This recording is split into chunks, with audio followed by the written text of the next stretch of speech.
পিরোজপুর সদর উপজেলার ভৈরমপুর গ্রামে মোবাইল ফোন কেনার টাকার জন্য নিজ দাদিকে গলা কেটে হত্যা করল মাদকাসক্ত নাতি মোরসালিন।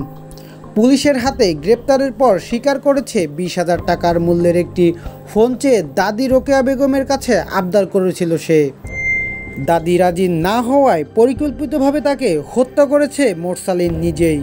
পুলিশ জানান, রোকেয়া বেগম হত্যাকাণ্ডের ঘটনায় তদন্তের খাতিরে সন্দেহভাজন হিসেবে নিহতর নাতি মোরসালিনকে জিজ্ঞাসাবাদ করা হয়।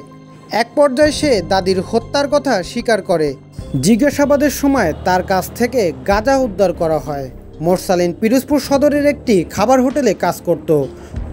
কাজ শেষে হোটেলেই থাকার কথা ছিল মোরসালিনের, কিন্তু মোরসালিন কাউকে না বলে রাতের আধারে পিরোজপুর সদর থেকে গ্রামে আসে।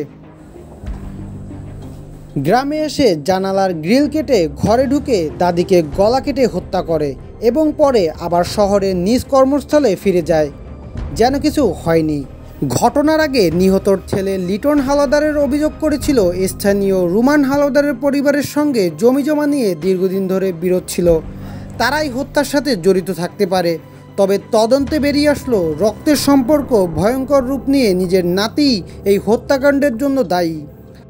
প্রথমে আমার নানি আর এক মামি আসছে, তারা দেখে আমার ফোন করেছে। ফোন করার পরে আমি দরজা খোলা এবং ওই লাশ ওখানে ফেলা না, তারা ভয়তে কিছু করে নাই, ধরেও নাই। আমার তার সাথে ফোন করেছে যে বাড়ি কোনো পুরুষ লোক নাই, তুমি একটু তাড়াতাড়ি আসো। এবার আমি আসছি, আসার পরে দেখি অবস্থা ফেলানো। মার যে এরকম কোনো শত্রু আছে এটা আমরা জানিও না আর বুঝতেও পারি না, কইতেও পারি না কোনোদিন যে এরকম শত্রু আমার মার আছে। 5/2025 তারিখে জনকে রোকেয়া বেগম তার নিজ বসত বাড়িতে হত্যা শিকার হয়। উক্ত সংবাদ পেয়ে আমরা ঘটনাস্থলে যাই।